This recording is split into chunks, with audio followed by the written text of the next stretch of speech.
Acuna is dead to me in fantasy.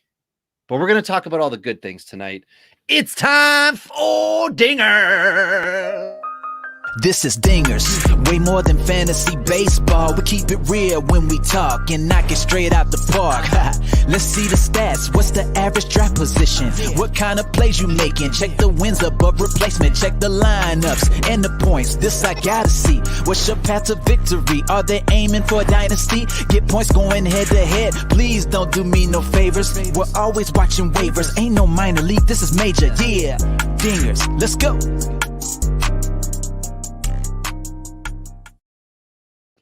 Welcome to Dingers, the only fantasy baseball podcast for smart people. It's not just Jock Peterson that wins you championships. That's why week in and week out we're delivering tips and strategies to help you live that straight up OG lifestyle. Tyler Childs joined again this evening by Robbie Baseball from the Murder Room. What's happened, Robbie? Nothing. Back in the studio, resize those photos up. There we are. Beautiful. Everybody can see everything behind me. I got rid of the big fluorescent light that was here. And I've got a milk crate full of some fun, exciting pot lights that I'm going to put in. And I'm even going to put drywall on the ceiling here because I'm fancy. I can't respond to that properly.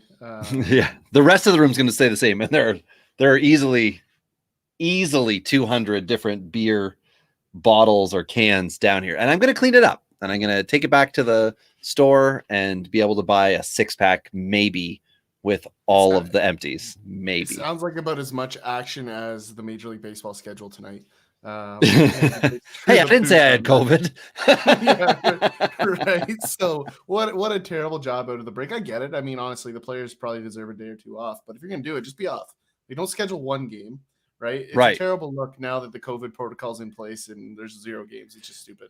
Well, and the fact that like it's the COVID protocol on the game, the only game of the day, and they're like, you know what, we can't do it. So what does that mean that everybody went and did when they got back, like when they reported back, right? Like what did all those players do? And are we going to now have a week of wonkiness? We can discuss. We can discuss that. Absolutely. But before we do, let's get into the good stuff. A long time ago, someone decided to put stuff in glass bottles. In some of these bottles, they put juice or milk, and that was stupid. Today, only alcohol and a few other products remain in the containers from the gods. It's time for beers and bourbon, because good advice only comes in a bottle.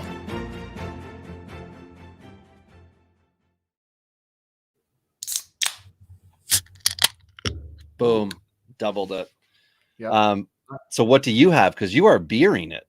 Yeah. Well, I'm literally out of things. And if I'm not out of it, it's in a box ready for our move, which is in 8 or 9 or 10 days, depending on some variables, which is kind of fun. But at the end of the day, sounds legit. Yeah.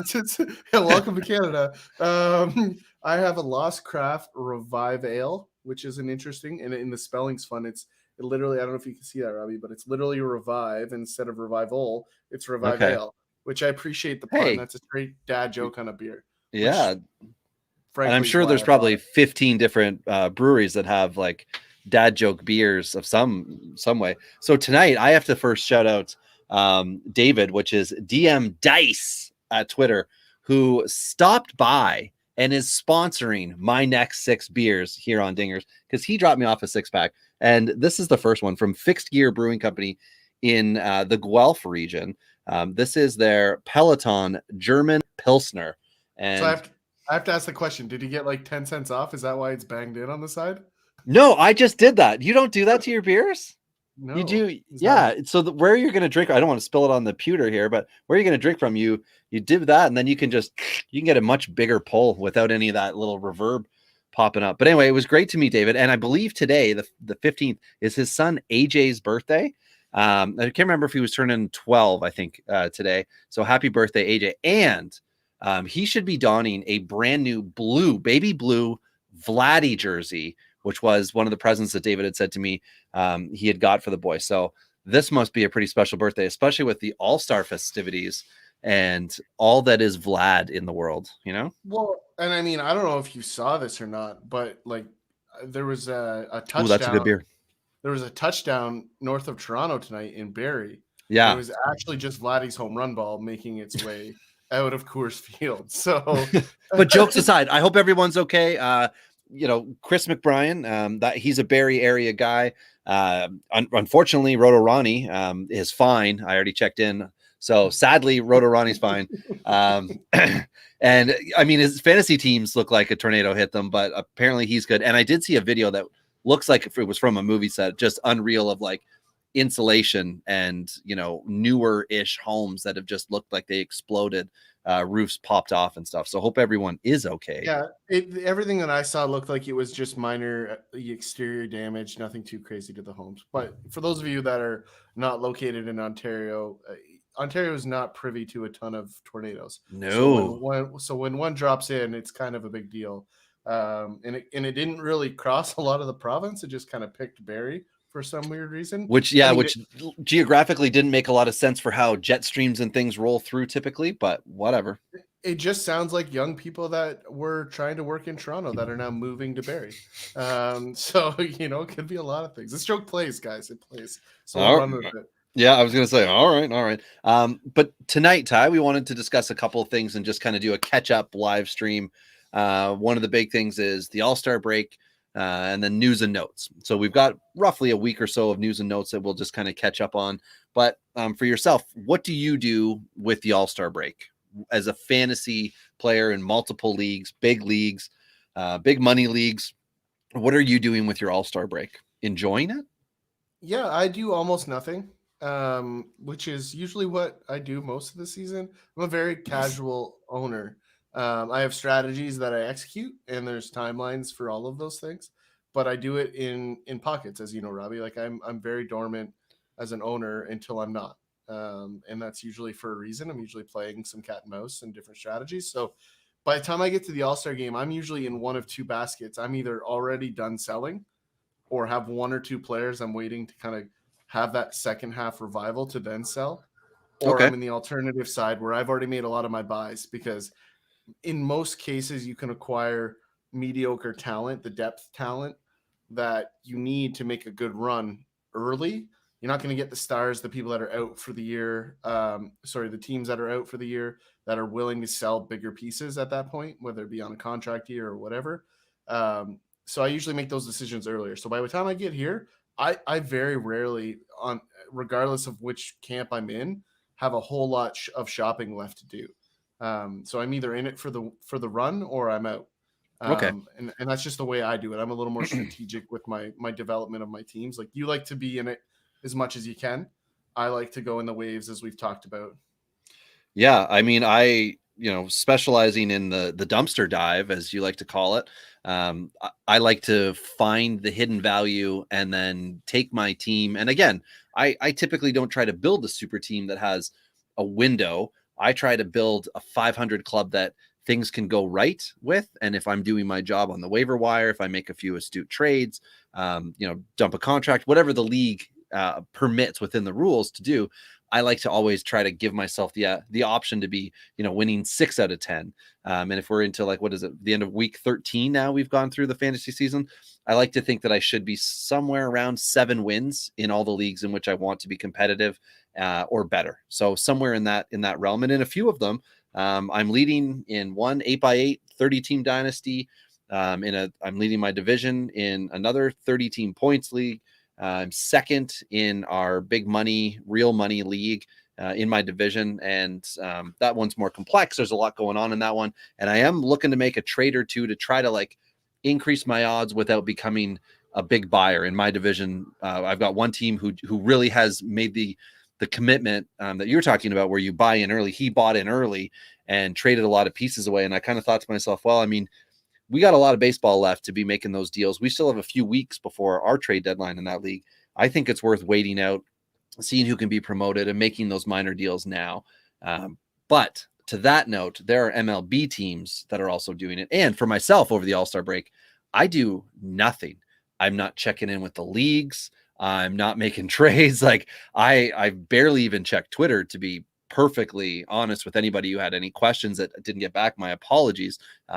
Me at Robbie Baseball 1 was, taking a mental vacation. As I joked one night, I've never been more efficient because there's no baseball. I basically got an entire boat project that I'd been delaying for the better part of 10 months done over the last 5 days, to the point that she's going in the water for testing tomorrow, and then a little fishing trip on the weekend. So, but I don't know if you caught this, but I did make a trade in that big money league today. Did you see that? I did not. No, I did not. I don't know what's up. Fantrax has reset the email notifications. It used to be generic across all your leagues, at least as far as I was concerned, because I used to get a ton of emails. And as the commissioner in some of those leagues, I would get 2 emails. I would get the one that says the deal's happening, and then I would get the one that says the deal happened, which for the leagues where you have veto options, that would be why I guess you would get the preliminary email. But regardless, so what was your deal? I'm curious. I went back to the well of a can't quit it guy because I needed a right fielder. And as you know, in that do you now own Tyler O'Neill in that league, or did you already own him? No, I already own Tyler O'Neill in that league. But it is a guy from a similar cut of cloth that I need a right fielder, and there's very few that were achievable as an acquisition. So I acquired Nomar Mazara as a guy. You did? Okay. I need some hit. I need a guy that can get in there. Like I'm hopeful we still see a change of scenery for Clint Frazier, and that he's my starting right fielder as opposed to Nomar Mazara. Mm-hmm. But I either had to go and spend my entire farm to maybe get somebody, right? Or I could get a really cheap guy. All I did was give up Leody Taveras, who I have no time for at this point. So I don't think I gave up a lot to do it. So I think it's a reasonable play. I have lots of outfield depth coming. So it's a deep league. I have the outfielders coming. I need some people now because I'm only a couple wins out of the playoffs in that league. So I want to make sure that I don't lose because I don't have a right fielder. Okay. Well, that definitely is a concern in that league because you have 40-man rosters and basically it's 162 matchups. So we have Monday to Thursday is a matchup, and you'll play 3 or 4 teams simultaneously, and then the weekend, Friday, Saturday, Sunday, is another matchup, and you'll play 3 to 4 teams.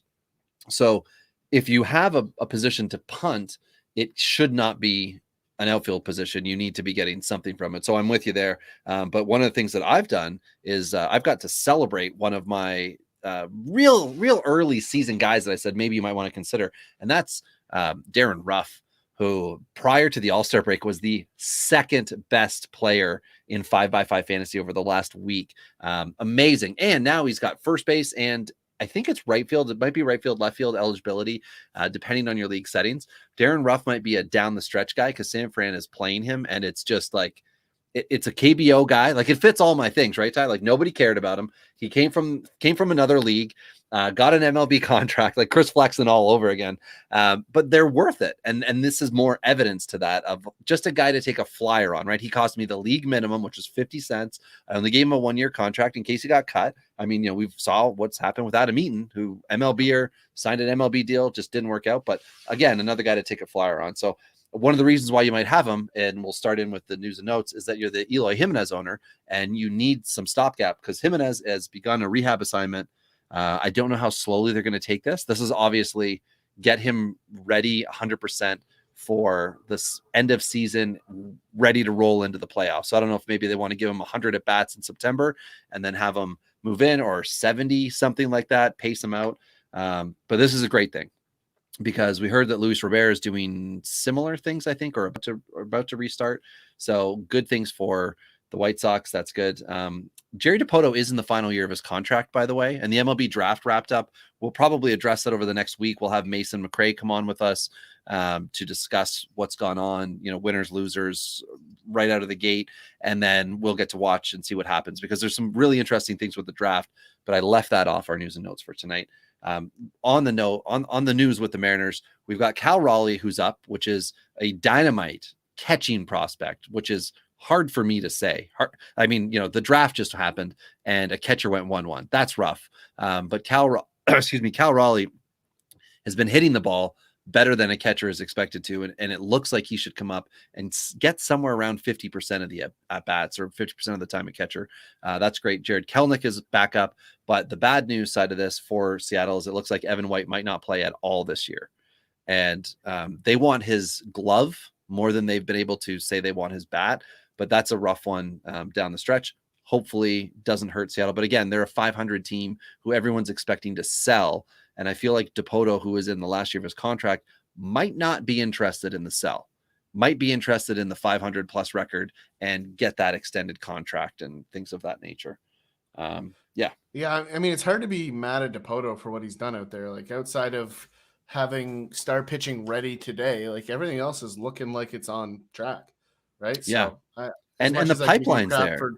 I give you crap all the time for being a Dipoto lover, but the guy's done a job, right? So he was not able to do this with the Angels. Like, he was not able to have a system come up and behind. He did the big signs, and that's not him doing the signing, right? That's the owner saying, get the deal done. And that was the same thing. I believe he walked in and signed Cano the same offseason, but he was also then able to trade Cano a few years later. And the return is, now Jared Kelenic amongst others who are able to help with that. So I do believe Cano signed pre-Dipoto. Yeah, I was wondering that when I said it, but I think he did. I think he inherited that one. I mean, that deal alone should get him an extension. But very much like Anthopoulos being able to trade Vernon Wells, right? Everybody was so surprised at that a really long time ago. And then he goes to Atlanta and he traded Kemp and all of his money and took a bunch of 1 years off. So the Nationals have signed Derek Dietrich to a minor league deal. So this is one of those other dudes who's just come up and like popped bombs for brief periods of time. So somebody to consider. And pop chains. There's some very, pop sleeves. Very serious...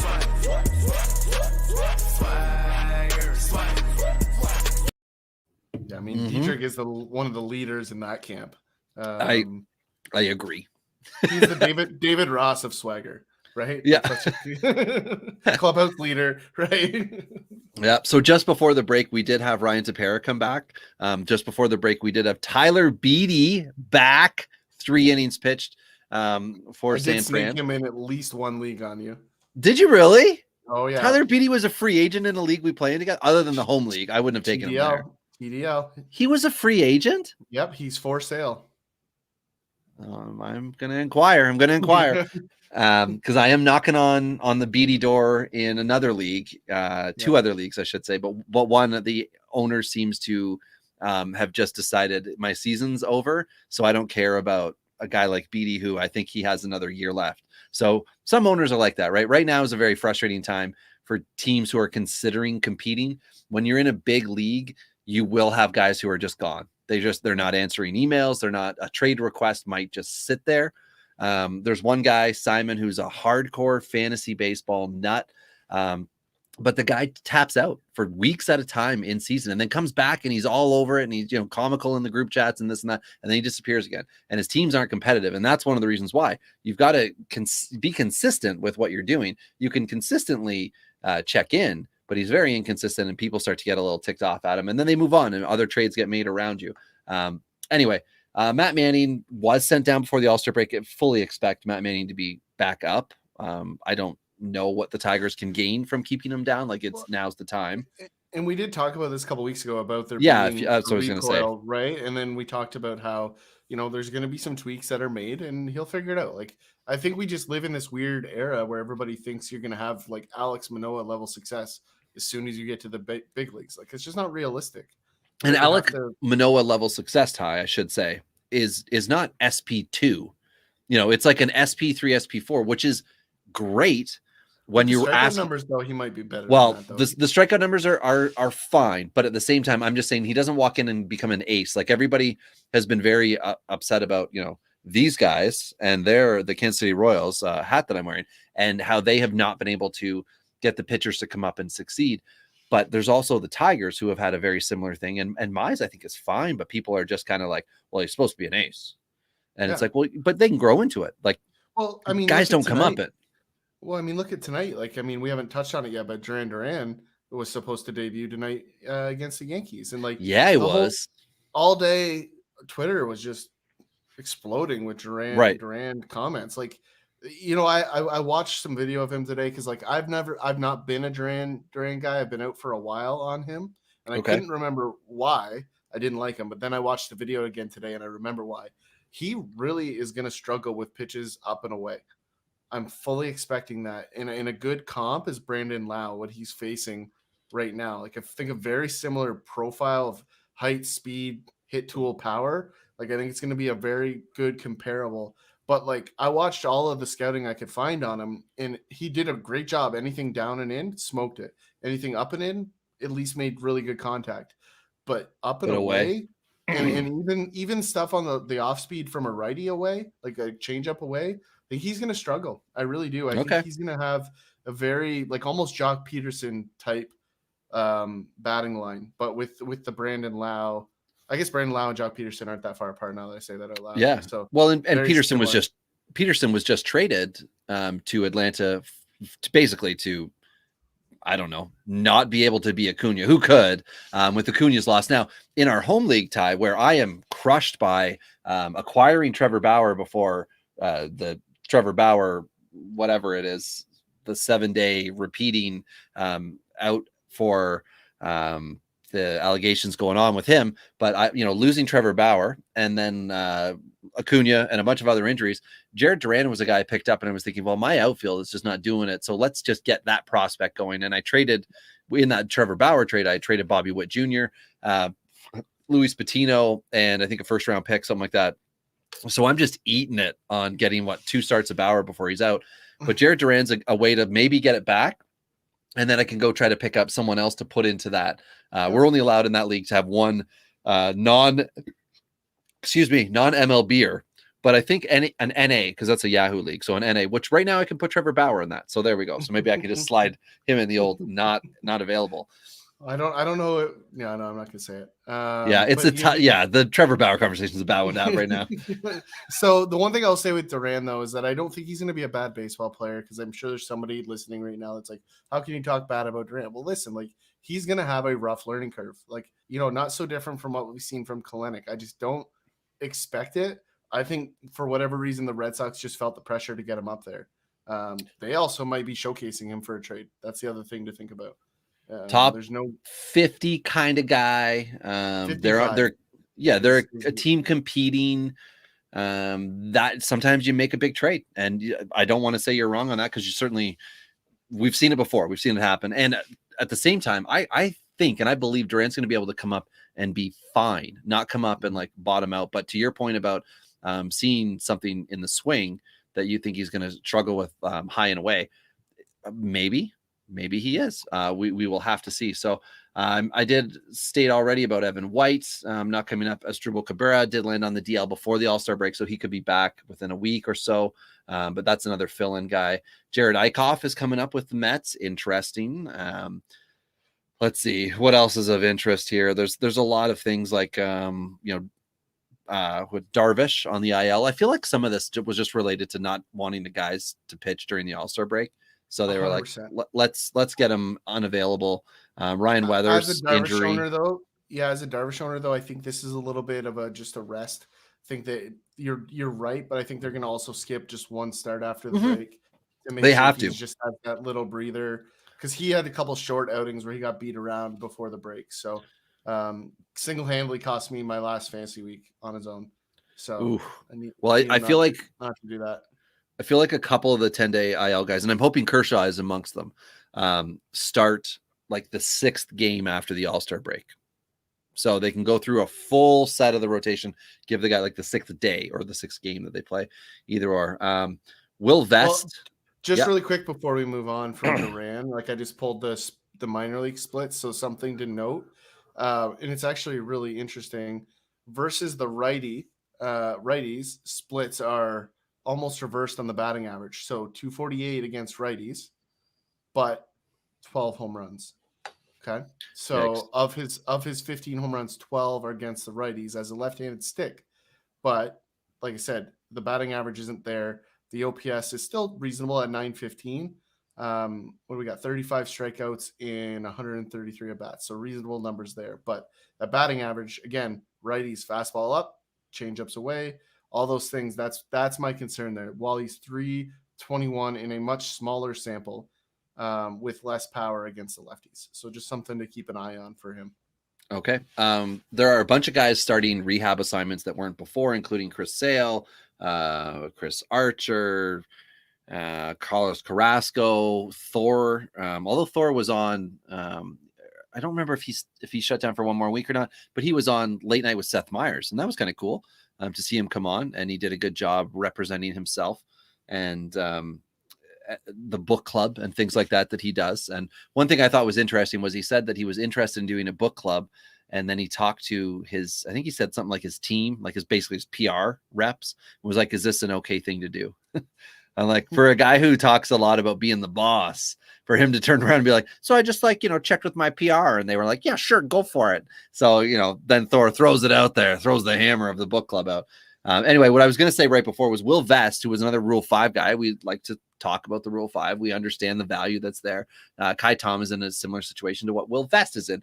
Will Vest, who was with Seattle, started strong and then fell away from whatever it was he was doing that was making him successful.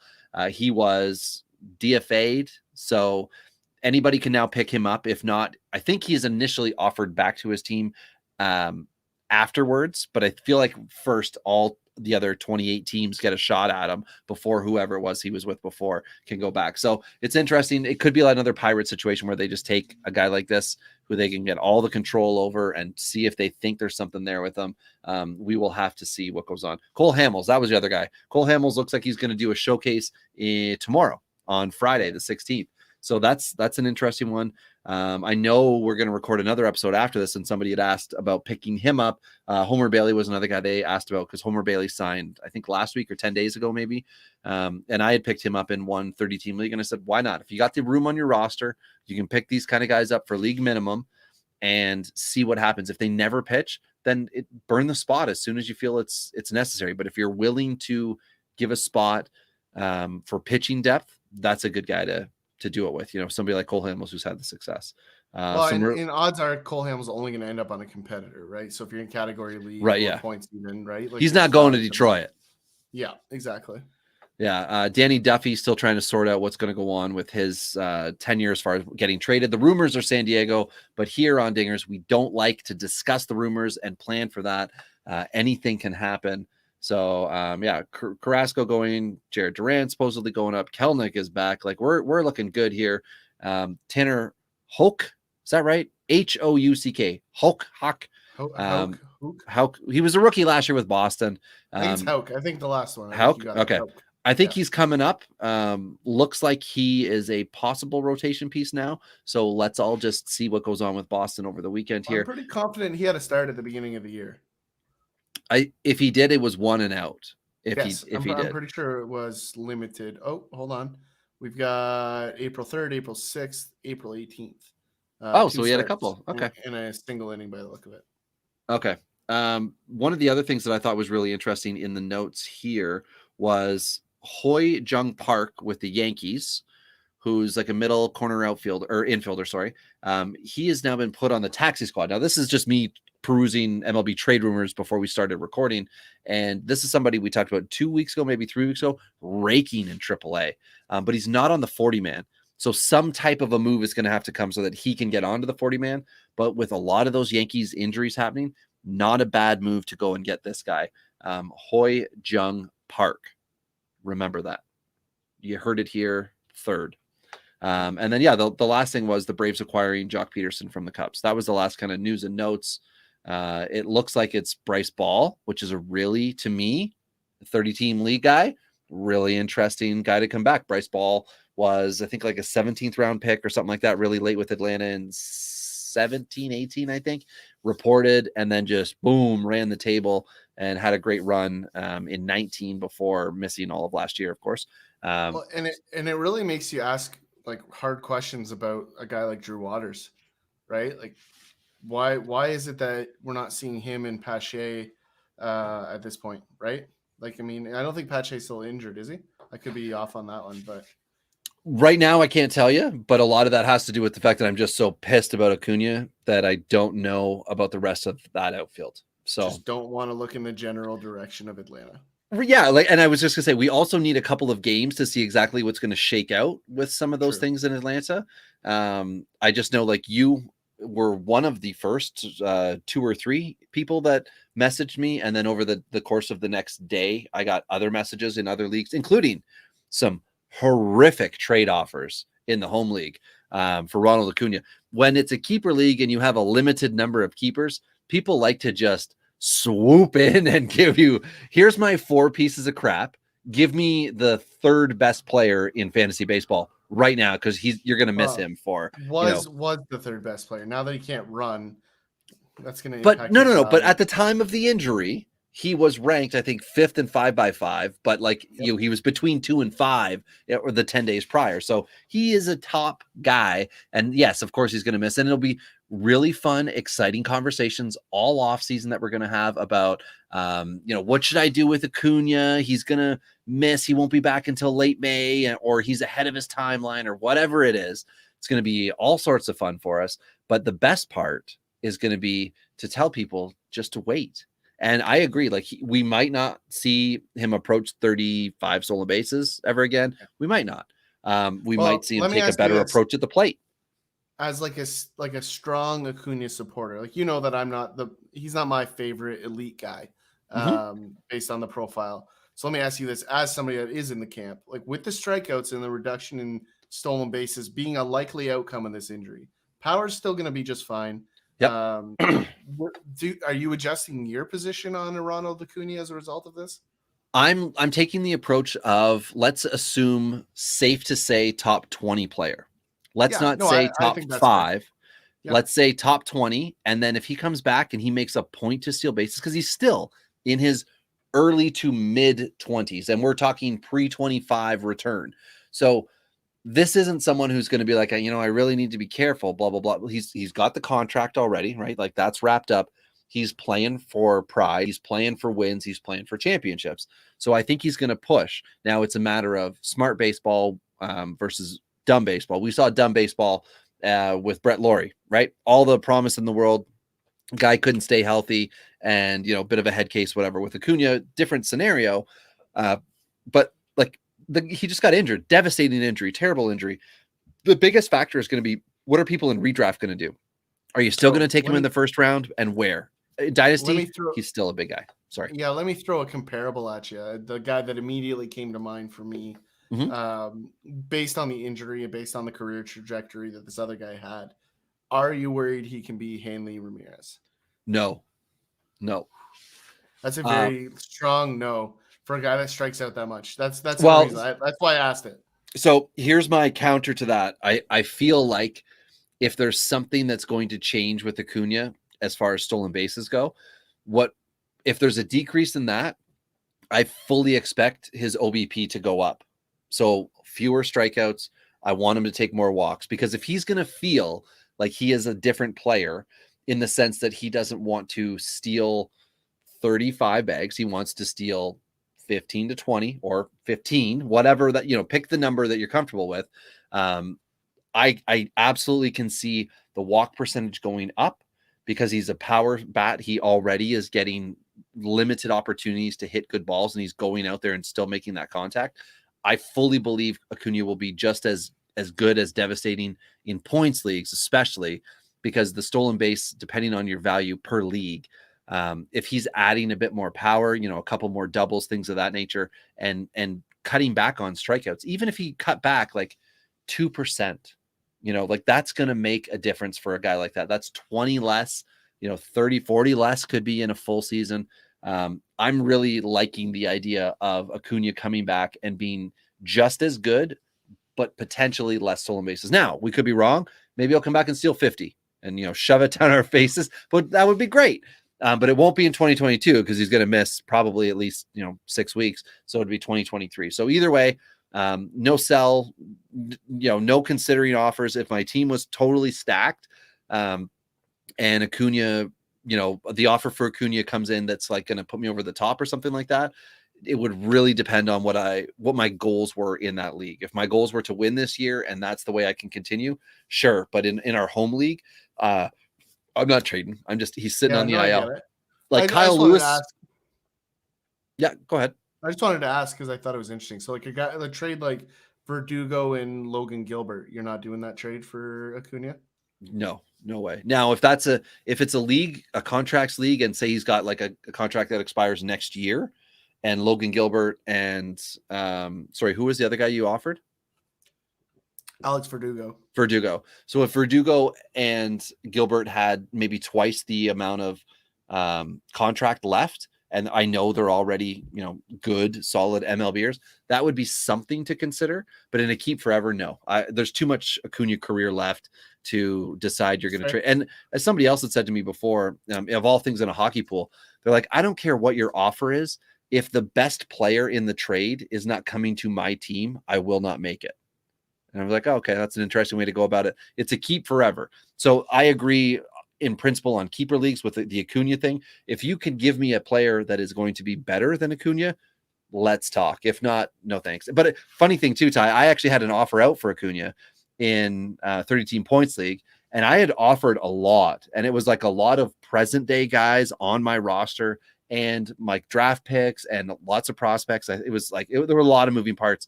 And as soon as I heard the news, I went and canceled the trade because I'm like, if this dink takes the trade, I'm sunk this year, because the whole point was like the over the top was acquiring Acuna, eroding my draft picks, blah, blah, blah. And that's something that I don't want to do, because my team is ready. It is competitive. It is achieving all the greatness. And I already made my risky play. I traded LeMahieu, and I gave the reins to Keston Hiura at first base. And, crossing the fingers that like it's Keston Hiura or some type of a bench guy that need to be able to produce for me in that league. And Acuna is not someone I'm considering dealing whatsoever. And I hope no one else does. But if you are, hit us up at Dingers Pod. Let us know what's going on, because we are about to record a second episode. And that one, we're going to discuss some trade topics, including how you deal with guys who use non-fantasy player evaluations. We've got questions from people. What do we think about Robles, Hira, Patrick Corbin, Max Fried? Name a second half MVP, second half rookie of the year. Should you take a shot on this guy or that guy? We got a whole lot of things coming up on the next one. So lots of good stuff coming from us. Don't trade Acuna. Yeah, and so bringing it home here, All-Star game. How did you partake in that? Did you watch it? Did you enjoy it? What did you like? What did you not like? We had discussed recording during, I think we were going to record during the home run derby. And then we were like, you know what? Life's in the way. Let's record later. I did not watch a second of it. I placed a very small bet on Alonso, and I was very happy with that bet. So I get basically a free case of beer. I won about $50 on it. Happy with Alonso taking it. Did not watch the All-Star game. Saw a few of the highlights. I don't care about the All-Star game. It's a weekend to celebrate baseball for casual fans. For someone like myself who does a lot of fantasy stuff day to day, at Robbie Baseball 1 on Twitter before, I was giving stardom sit-em suggestions and things like that. I wanted that break so that I could go and do other things. That's exactly what I did with it. And now I'm ready to come back and like, boom, pound it second half. So All-Star break was a break for me. Yeah. Yeah, no, I enjoyed it. I just enjoyed the fact that there was 4 J's in it. It was nice to see Teoscar lace a double off the right field wall, and people like, who's this Teoscar Hernandez guy? Right. Casual fans definitely don't know a whole lot about him. So that was nice to see. It was also nice to see Bo Bichette not make any errors at shortstop. That was super convenient. If only he could do that in a Jays jersey, not an All-Star jersey. Yeah, so that didn't happen. As we said earlier, Vladdy hit a monster bomb. Yep. MVP of the All-Star game. Great. That's, good for him, good for baseball. I don't know if you saw the video of Tatis standing at shortstop as the ball left the yard really quickly over his head. Yeah. There's a great shot of him just kind of going, wow. It's a great reaction. But yeah, I'm with you. It's a celebration of the game. I know I had a friend of mine who was actually in Colorado and partook the festivities from the local bar. That's cool. There were a couple guys in some leagues. I don't know if you're in them, Ty, that took screenshots. They were at the game. Oh, nice. So yeah, they paid. I think the guy said he paid $300-ish, something like that, to sit in the upper tier, but he just walked around the whole time and just took it all in and enjoyed it. So I've been to a couple. I mean, as somebody that's been to a lot of games, and I've been lucky enough to I've been at 3 All-Star games. just mainly from a work perspective. So a little spoiled that way. They're fun. They're fun the first time. I will say it's not something I particularly want to do more and more and more. Same way you don't watch it on TV. Like it's cool. The best part, honestly, my favorite thing that I've ever seen. Two things. One, both related, is just how hard these guys hit the baseball in the home run derby. So I don't know if you would remember this, but Bobby Abreu hitting home runs in Detroit when the All-Star game was there. I He hit don't them onto the recall. bars across the street, basically like monster bombs, and they Oh, had really cool like over the field views. So in the stadium, the jumbotron was showing the ball leaving the yard like from the top, like almost like a drone shot following the ball. It was really cool. One of the cooler things that I've seen. The other one, and this one was way more impressive, was Mark Trumbo in Kansas City hitting piss missiles directly out to center field, like 15 feet off the ground. Like you could not was have understood how hard he hit those baseballs on TV. Like if you weren't there and didn't was that realize, Angel Trumbo or Oriole Trumbo? Do you know? oh, Because he had that like that 3-4 year window, right, where he was good with the Angels, signed with Baltimore, continued it with Baltimore, and didn't he end up shoulders. with Arizona for a brief stint in there too? I don't know if that's where he finished off, but I just remember him in Dynasty and thinking like, this is one like him and Chris Davis, like what a good tandem, RBIs, dingers, like this is going to be good. And then it's like Chris Davis fell off the planet and Mark Trumbo just kind of went away, and Baltimore did like that was Machado trade, so what would that have been, like 17? So maybe it was like 15, 16 that Trumbo was peak Trumbo, 14 to 16 maybe. Anyway, yeah. I've seen a lot of baseballs hit really hard. I've taken in a lot of baseball games in my lifetime. There's two that are in a different planet. That one with Trumbo. Now those are probably juice baseballs, so keep that in mind. Home run derby balls are very rarely the real baseball that they play with. I was going to say there was talk about non-humidor for the home run derby. And That I is was what like, they used. why That is does what it they have used. to be announced? Just Yeah, just throw do it. damn I baseballs, agree. right? Like, oh man. I agree. The second one was in Toronto. Houston destroyed the Blue Jays like 18-1. It was an absolute shit kicking. But Evan Gattis hit a laser beam off the facing of the second deck that hit the cement Okay. and rolled back into the infield. Oh wow. You Jeez. have to hit a baseball very hard for that to happen. I was going to say, and it not crack like on the Yeah. inside, just like it didn't crack. But Evan Gattis, the old no gloves. Everyone loved Evan Gattis in fantasy because he was always catcher eligible and always Yeah. hit 20 bombs and did good things on a good team. So I remember And him then coming he up with disappeared. Atlanta. Yeah, He he just came up with disappeared. Atlanta and went to Houston and then was a free agent and just nothing. I Didn't feel like he's just materialize. on a team somewhere being a bullpen catcher. I was going to say he's probably in the Mexican League because He's that's Jake where some Taylor. guys go. Yeah. Yeah, he's Jake Taylor. He's gonna end up on Pittsburgh. Just Right. Yeah, he'll be on Pittsburgh in September. So definitely. All right. Well, that's a great spot to leave it. We'll be back with a second episode here this evening. Not live stream, but we'll be coming to you in crystal clear audio. So until then, it's been Tyler and Rob here on Dingers.